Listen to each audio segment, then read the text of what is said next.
श्रीमती साधना सिंह जी, प्रदेश सरकार में मंत्रिमंडल के मेरे सहयोगी अनिल राजभर जी, माननीय विधायक श्री सुशील सिंह जी, माननीय विधायक रमेश जायसवाल जी, माननीय विधायक कैलाश खरवार जी, माननीय विधायक त्रिभुवन राम जी, मंच पर उपस्थित लोकसभा के प्रभारी ओंकार केसरी जी, संयोजक सर्वेश कुशवाहा जी, सुहेल देव राजभर पार्टी के अध्यक्ष बबलू राजभर जी, भारतीय जनता पार्टी के जिला के अध्यक्ष श्री काशीनाथ सिंह जी, जिला प्रभारी श्रीमती अनामिका चौधरी जी, निषाद राज पार्टी के श्री अरविंद कुमार बिंद जी, अपना दल के उदित नारायण पटेल जी, भारतीय जनता पार्टी के मेरे सभी उपस्थित बहनों और भाइयों, चंदौली की मेरी उपस्थित सभी जनता जनार्दन, मैं आप सबको इतनी भीषण गर्मी में भी पूरे देश की आवाज के साथ अपने आप को जोड़ने के लिए हृदय से स्वागत करता हूं। बहनों और भाइयों, अब तक 5 चरणों के चुनाव हो गए हैं, आज 6ठा चरण हो रहा है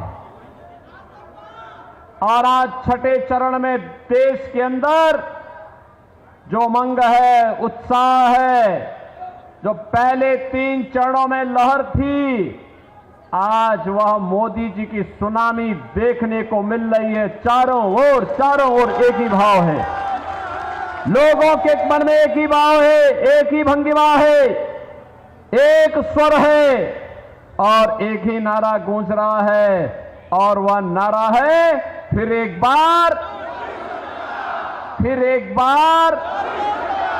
और अब की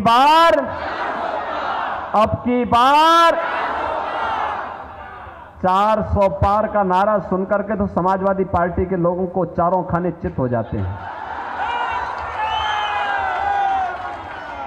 क्योंकि समाजवादी पार्टी के लोग इस बात को जानते हैं कि उनका चुनाव लड़ने का औचित्य कुछ भी नहीं, क्योंकि केंद्र में सरकार बनाने के लिए 273 सांसद चाहिए और समाजवादी कुल 60-62 सीट पर ही चुनाव लड़ पा रही है। बहनों और भाइयों, वे जनता से पूछते हैं कि भाजपा 400 पार कैसे पाएगी, तो जनता जनार्दन क्या कहती है जो राम को लाए हैं, क्या चंदौली भी यही मानता है ना? मानता है क्या? थोड़ा हाथ उठा करके बोला करो, काहे है ना, मानता है ना? और इसीलिए जनता जनार्दन उन्हें जवाब देती है, कहती है कि राम भक्त ही राज करेगा दिल्ली के सिंहासन पर, और समाजवादी ठहरी रामद्रोही। समाजवादी पार्टी के सारे कृत्य तो रामद्रोही हैं। आप बताओ, राम भक्तों पर गोली चलाई थी कि नहीं चलाई थी? और राम जन्मभूमि और काशी में संकट मोचन मंदिर पर आतंकी हमला करने वाले आतंकवादियों के मुकदमों को इन्होंने वापस लिया था कि नहीं लिया था? यही अखिलेश यादव हैं जो आज समाजवादी पार्टी के अध्यक्ष हैं। मुख्यमंत्री बनते ही सबसे पहला फैसला इन्होंने आतंकवादियों के मुकदमों को वापस लेने का लिया था। बहनों और भाइयों, ये लड़ाई तो राम भक्तों और रामद्रोहियों के बीच में है। रामद्रोही जो विकास का विरोधी है, गरीब कल्याणकारी योजना का विरोधी है, रामद्रोही जो आतंकवाद और नक्सलवाद का समर्थक है, हर माफिया का शागिर्द है। और राम भक्त कौन? राम भक्त वही जो रामलला को 500 वर्षों के बाद विराजमान कर दिए, भारत का सम्मान बढ़ा दिए, भारत की सुरक्षा को पुख्ता कर दिए, भारत के अंदर विकास के बड़े बड़े कार्य ला दिए, गरीब कल्याणकारी योजनाओं के नए नए प्रतिमान स्थापित कर दिए और बड़े बड़े जो माफिया बनते थे उनकी राम नाम सत्य है की यात्रा भी निकाल दी है। भाई राम भक्त तो यही करेंगे ना, भाई सज्जनों का संरक्षण और दुर्जनों का स्वाहा। सहमत है? सहमत है ना? तो मैं यही कहने के लिए आपके पास आया हूं। परम राम भक्त हैं हमारे मोदी जी। मोदी जी के नेतृत्व में 500 वर्षों का इंतजार समाप्त हुआ। अयोध्या में रामलला फिर से विराजमान हुए और जो आपका संकल्प था, आपके पूर्वजों का संकल्प था कि रामलला हम आएंगे, मंदिर वहीं बन गया ना। तो इसका श्रेय किसको मिलेगा? भाई देखो, मोदी जी तो नेतृत्व दे रहे हैं, लेकिन मोदी जी को और योगी जी को ताकत आपने दी है, आपने दी है, इसलिए श्रेय तो आप ही को मिलना है। पुण्य के भागीदार आप बने।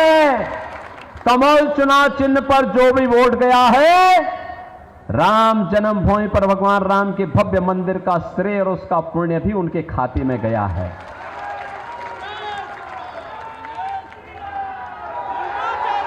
और मोदी जी के नेतृत्व में दुनिया के अंदर भारत का सम्मान किस कदर बढ़ा है। आज दुनिया भारत को सम्मान की निगाहों से देखती है। समाजवादी पार्टी की सरकार के समय उत्तर प्रदेश और कांग्रेस की सरकार समय देश के सामने पहचान का संकट खड़ा हो गया था। आज दुनिया के अंदर सम्मान बढ़ा है, सुरक्षा पुख्ता हुई है। अब कोई घुसपैठ नहीं करता हमारी सीमाओं में, आतंकी वारदात नहीं होती है।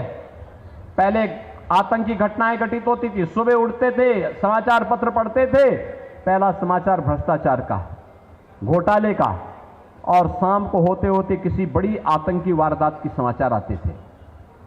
बहनों और भाइयों, आज आतंकवाद समाप्त, नक्सलवाद समाप्त।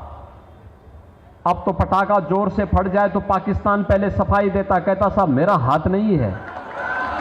बोलता है ना, बोलता है ना, क्योंकि उसे मालूम है नया भारत है, छेड़ेगा नहीं, लेकिन कोई छेड़ेगा तो उसको छोड़ेगा भी। मजबूत भारत है, मजबूत सरकार होती है तो मजबूत देश भी होता है। और भारत अपनी विकास की यात्रा को भी आगे बढ़ा रहा है। विकास की यात्रा किस कदर, हाईवे 2 लेन, 4 लेन, 6 लेन, 12 लेन के, रेल, वंदे भारत, अमृत भारत, नमो भारत। अब मीटर गेज से छुक छुक चलने वाली ट्रेन नहीं है, अब तो बुलेट की स्पीड के साथ चलने वाली ट्रेन मोदी जी ने देशवासियों को दी है। Metro, ropeway, 1 district 1 medical college, AIIMS, IIT, IIM, IIIT, NIT, world class university, ये सब आज हमारी पहचान विकास के बन रहे हैं। वाटरवे का सबसे अधिक लाभ हमारे चंदौली वासियों को मिलने वाला है। और विरासत का सम्मान कैसे होना चाहिए बहनों और भाइयों, अगर इसका नमूना देखना हो तो पंडित दीनदयाल उपाध्याय जी का जो स्मारक बना है यहीं पर, आप वहां जाकर के देखो। काशी में काशी भगवान काशी विश्वनाथ का धाम देखो, भगवान मार्कंडेश्वर महादेव का धाम देखो, क्या सुंदर हो गया है। पांडे जी ने एक एक पाई जुटा जुटा करके आज उसको क्या सुंदरीकरण दे दिया है। बहनों और भाइयों, ये होता है विकास। कोई सोचता था चंदौली में मेडिकल कॉलेज बनेगा, कोई सोचता था? आज तो बाबा कीनाराम जी के नाम पर उनकी स्मृतियों को जीवंत बनाए रखते हुए मेडिकल कॉलेज बन गया ना, चंदौली में बन गया ना, कोई संदेह? चंदौली की सड़कें भी अब 2 लेन और 4 लेन की हो रही हैं और फ्लाईओवर भी बन रहे हैं, खूब बन रहे हैं। सिंचाई के लिए नई नई सुविधाएं यहां उपलब्ध कराई जा रही हैं। विकास का वह हर कार्य आपके जनपद में आया है। जिसकी यहां पहले लोगों ने कभी सोचा होगा कि अगर ये हो जाता तो अच्छा होता, आज वो हो गया है। बहनों और भाइयों, और गरीब कल्याणकारी योजनाओं का क्या हाल? आप सोचो, मोदी जी 4 वर्ष से 80 करोड़ लोगों को फ्री में राशन दे रहे हैं भारत के अंदर, और अगले 5 वर्ष तक निरंतर जारी रखेंगे। और दूसरी तरफ पाकिस्तान है, 23 करोड़ की कुल आबादी, वो अभी भूख से मर रही है। और मैं इसीलिए कहता हूं, जो पाकिस्तान का राग अलापते हैं वे पाकिस्तान चले जाएं, कृपया पाकिस्तान जाएं, भारत पे बोझा न बने। पाकिस्तान में कोई उनको भीख भी नहीं देने वाला है। बहनों और भाइयों, ये भारत है, 80 करोड़ लोगों को फ्री में राशन दे रहा है, और जितनी पाकिस्तान की आबादी है उससे बड़ी आबादी को भारत गरीबी रेखा से उभारने में 10 वर्ष में मोदी जी के नेतृत्व में सफल हुआ है। बहनों और भाइयों, 60 करोड़ लोगों को, 60 करोड़ लोग प्रतिवर्ष 5 लाख रुपए की आयुष्मान भारत के कार्ड की सुविधा प्रतिवर्ष पा रहे हैं। 50 करोड़ लोगों के जनधन अकाउंट खुल गए हैं। 12 करोड़ किसान प्रधानमंत्री किसान सम्मान निधि का लाभ प्राप्त कर रहे हैं, और उसमें ज्यादा किसान आपके चंदौली के हैं, क्योंकि चंदौली कृषि बाहुल्य क्षेत्र है। 12 करोड़ घरों में शौचालय बन गया है। 10 करोड़ घरों को उज्ज्वला योजना का कनेक्शन भी मिल गया है। हमने तो यूपी में एक और व्यवस्था की है कि होली और दीपावली में उज्ज्वला योजना के कनेक्शन धारियों को फ्री में एक भरा हुआ सिलेंडर उपलब्ध करवाएंगे, और हम दे रहे हैं। 4 करोड़ गरीबों के मकान बन गए हैं, और मोदी जी ने घोषणा की है 4 जून को जब फिर एक बार मोदी सरकार बनेगी तो 70 वर्ष से ऊपर के हर एक बुजुर्गों को प्रतिवर्ष 5 लाख रुपए की आयुष्मान भारत की कार्ड की सुविधा देंगे उपचार के लिए। जितने बचे हुए गरीब होंगे उन गरीबों को एक आवास उपलब्ध करवाएंगे, मकान बना करके उन गरीबों को भी देंगे। श्रमिकों और गरीबों के, अनाथों को, निराश्रित बच्चों के लिए क्या सुविधा होनी चाहिए, अटल आवासीय विद्यालय उसके नमूने हैं। अनिल राजभर हमारे मंत्री हैं इस विभाग के, आप जाइए थोड़ा उन विद्यालयों में जाकर देखिए, गरीबों के बच्चों के लिए कैसे हाई क्लास विद्यालय बन रहे हैं। एक तरफ विकास है, गरीब कल्याण भी है, सुरक्षा भी है, सम्मान भी है, और विरासत को आगे बढ़ाने के लिए आपकी आस्था को भरपूर सम्मान है। काशी में काशी विश्वनाथ धाम है, तो अयोध्या में प्रभु राम का भव्य मंदिर का निर्माण भी है। बहनों और भाइयों, इतना सब कुछ हुआ है, लेकिन इस सब के बावजूद जब विपक्ष चारों खाने चित है तब गुमराह कर रहा है। उसने झूठ का सहारा लेना प्रारंभ कर दिया है। क्या बोलता है? कहता है कि भाजपा आएगी तो संविधान बदल देगी। अरे बाबा साहब भीमराव अंबेडकर को तो सर्वाधिक सम्मान भारतीय जनता पार्टी ने और मोदी जी ने दिया है। मोदी जी ने घोषणा की है, क्या घोषणा की है? मोदी जी ने 10 वर्ष में पंचतीर्थ बाबा साहब भीमराव अंबेडकर के बनाए हैं, लेकिन कांग्रेस का और समाजवादी पार्टी का घोषणा पत्र कहता है कि सत्ता में आएंगे तो अनुसूचित जाति, जनजाति और पिछड़ी जाति के आरक्षण में से कुछ हिस्सा काट करके मुसलमानों को देंगे। भाजपा विरोध कर रही, कह रहे हैं कि धर्म के आधार पर आरक्षण नहीं हो सकता, आरक्षण अनुसूचित जाति, जनजाति और केवल पिछड़ी जाति के लोगों को मिलेगा, किसी मुस्लिम को आरक्षण नहीं मिल सकता है। क्योंकि बाबा साहब भीमराव अंबेडकर ने कहा था धर्म के आधार पर आरक्षण देश के विभाजन का कारण बना था, और यह फिर से हम भारत का विभाजन नहीं होने देंगे। लेकिन कांग्रेस के नेतृत्व में ये लोग भारत के विभाजन की आधारशिला रखना चाहते हैं। बहनों और भाइयों, इनका मैनिफेस्टो कहता है कि सत्ता में आएंगे तो भारत के अंदर पर्सनल कानून लागू करेंगे। पर्सनल कानून का मतलब जानते हैं आप? तालिबानी शासन, बेटी स्कूल नहीं जा पाएगी, महिलाएं बाजार नहीं जा पाएंगी, घर के अंदर बुर्का पहन करके दुबक करके रहना पड़ेगा। ये शरिया कानून भारत के अंदर कतई नहीं लागू होने देंगे, कतई भारतीय जनता पार्टी लागू नहीं होने देगी। भारतीय जनता पार्टी बाबा साहब भीमराव अंबेडकर के द्वारा बनाए गए संविधान से चलेगा। भारत किसी भी शरीयत कानून को कतई नहीं मानेगा और यह घोषणा मोदी जी ने पहले ही कर दी है। ये तीसरी बात क्या कह रहे हैं? कहते हैं आएंगे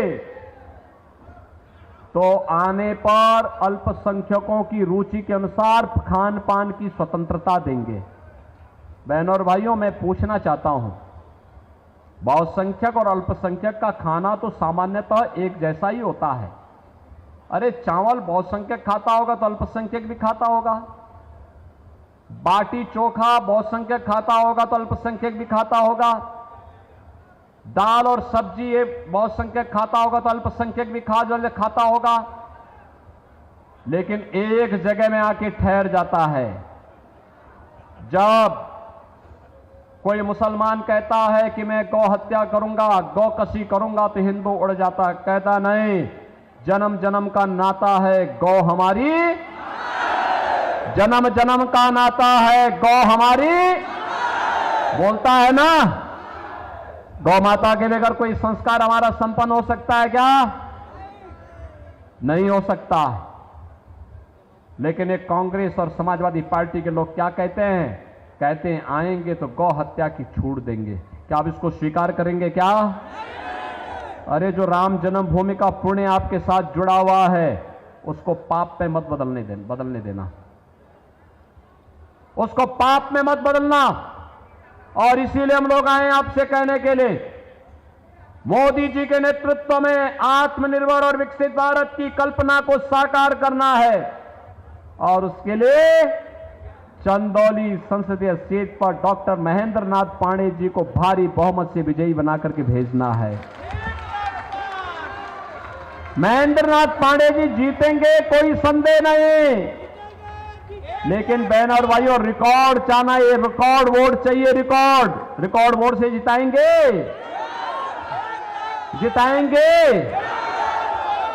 इसी रिकॉर्ड बनाने के लिए मैं कहने के लिए आया हूं। देखो, दिन हो या रात, निरंतर चलने वाला व्यक्ति, सहजता सरलता की प्रतिमूर्ति, लगातार आपके लिए संघर्ष करने वाला व्यक्ति, सुख दुख में खड़ा होने वाला व्यक्ति, आपके विकास के लिए समर्पित भाव के साथ अगर दिल्ली में है तो उनकी नजर चंदौली में ही लगी रहती है। विकास के किसी मुद्दे को लेकर के लगातार प्रयास करते हैं और आज इसीलिए हम लोग आपके पास आए हैं कि पांडे जी को एक बार फिर से चंदौली में सांसद बना के भेजना है। बनाएंगे?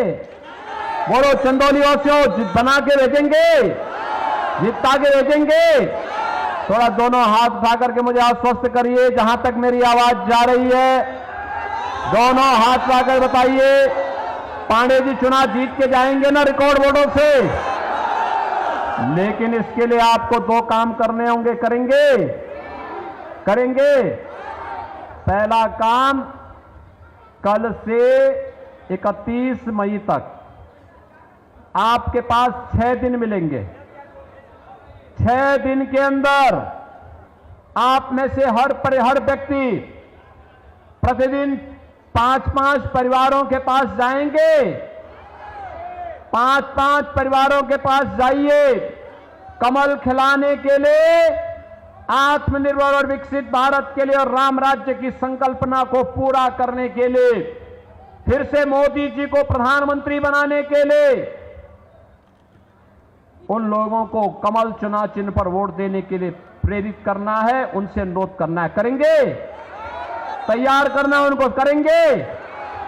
और चुनाव के दिन ये लगभग 100 से लेके 125 वोट हो जाएगा। इन 100 से 125 लोगों को मतदान केंद्र में ले जाकर के मतदान कराना है। कराएंगे। पांडे जी को भारी बहुमत से विजयी बना के भेजेंगे।